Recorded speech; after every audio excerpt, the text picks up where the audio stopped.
హే పూజనీయ, ఇలా వచించి తమరు నన్ను లజ్జితుని చేయకండి. తమరు నా ఇష్టదేవులైన భగవానుల మహేశ్వరునికి ప్రియమైన శిష్యులు. అందువల్ల తమన్ని సేవించే బాధ్యత మాది.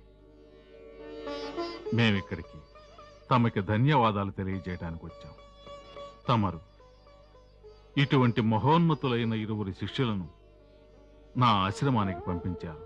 వీరిరువురు సమస్త 64 విద్యలు కేవలం 64 దినాల్లో అభ్యసించి విద్యనే నా యొక్క భాండాగారాన్ని ఖాళీ చేశారు.